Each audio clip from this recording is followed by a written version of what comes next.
Pemirsa, para pegawai di ASN Jakarta akan bekerja dari rumah alias WFH selama KTT ASEAN di Indonesia. Azwar Anas mengatakan kebijakan itu diambil sebagai upaya pemerintah untuk mengatasi masalah polusi udara di Jabodetabek yang beberapa waktu terakhir kondisinya memburuk. Lantas bagaimana hal itu berpengaruh terhadap kinerja ASN? Simak kabarnya berikut ini.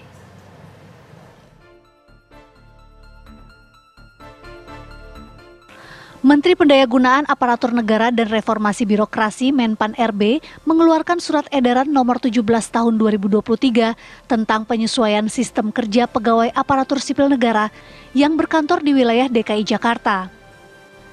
Kebijakan ini diterapkan selama masa persiapan dan penyelenggaraan konferensi tingkat tinggi ke-43 ASEAN yang berlangsung pada 5 hingga 7 September di Jakarta.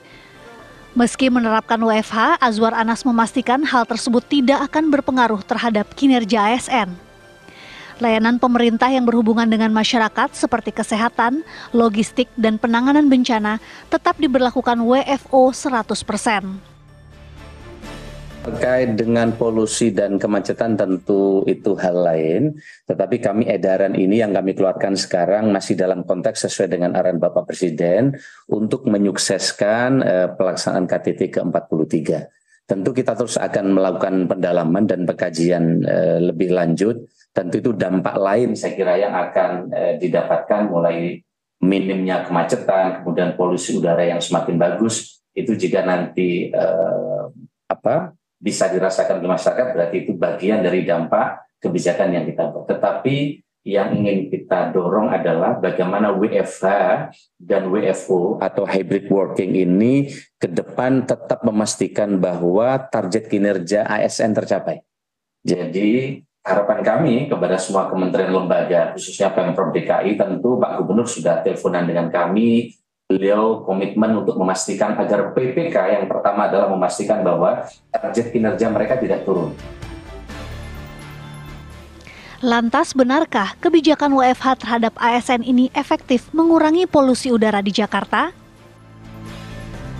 Sekarang work from home itu menurut saya berkurang setengahnya ya. Jadi kepadatan 50% berarti? Ya 50%. Jadi kalau kepadatan hari ini ya, di HI ini kelihatannya 50% berkurang, jadi singgahnya tadi padat merayap, sekarang padat tidak berayap begitu.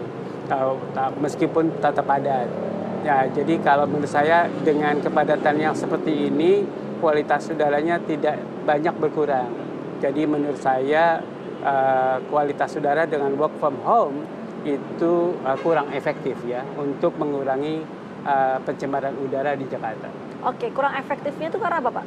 Ya, kurang efektifnya karena kepadatannya sudah banyak berkurang 50%, tapi kualitas udaranya ya tidak jauh berbeda begitu. Tapi sebenarnya kualitas udara itu harus diukur. Sayangnya alat pengukur udaranya di Jakarta banyak yang mati. Ya, jadi di HI ini ada alat ukur kualitas udara di bundaran HI, tapi tidak hidup begitu. Harusnya kita bisa melihat. Di ujung sana ya Pak ya? Betul, di sana begitu. Oke.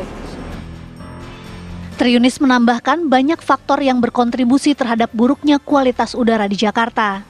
Jumlah industri di wilayah DKI Jakarta dan sekitarnya juga tidak sebanding dengan ruang terbuka hijau yang tersedia. Tim TV One mengabarkan.